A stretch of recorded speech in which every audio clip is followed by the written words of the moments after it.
this program we are printing numbers 1, 1, 2, 1, 2, 3 and 1, 2, 3, 4. In the previous program, we have written the logic for printing the stars. Instead of stars, now we are printing the numbers. In the first row, only 1 is printing. In the second row, 1, 2. In the third row, 1, 2, 3. And the number of rows are decided by the user. If the user says 10 rows to be printed, then this pattern should be printed until the last row from 1 to 10. For that we are writing the program. In the previous program we have discussed about this I and J. J is controlling the number of columns and I is controlling the number of rows. Here you can observe J value is 1 and J value is 1, J value is 2, J value is 1, 2, 3. So every time we are printing the J.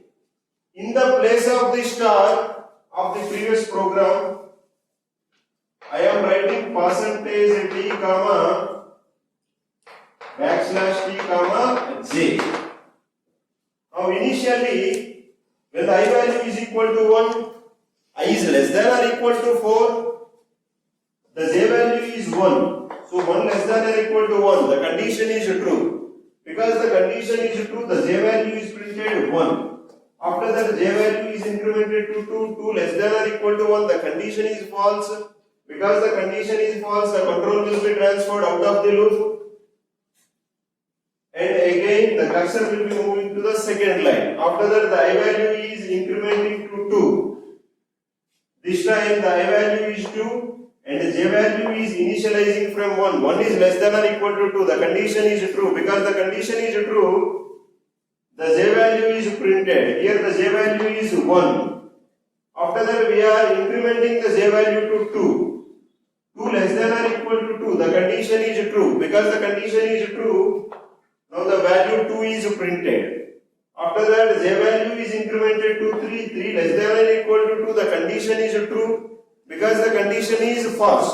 Sorry, 3 less than or equal to 2. The condition is false. Because the condition is false, the control will be transferred from the inner loop to the outer loop. Now the I value is incremented to 3. I value is incremented to 3.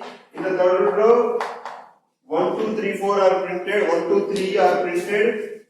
And again, I value is incremented to 4. In the fourth row, 1, 2, 3, 4 are printed. And after that, I value is incremented to 5. 5 less than or equal to 4. The condition is false. Because the condition is false, the control will be transferred out of the loop. In this manner, whenever we are trying to print the number pattern 1, 1, 2, 1, 2, 3, we have to check this pattern is following, whether this pattern is following J or whether this pattern is following the I. Here we have particularly observed this pattern is following the J. So we are printing the J. We will discuss about the programming for this logic.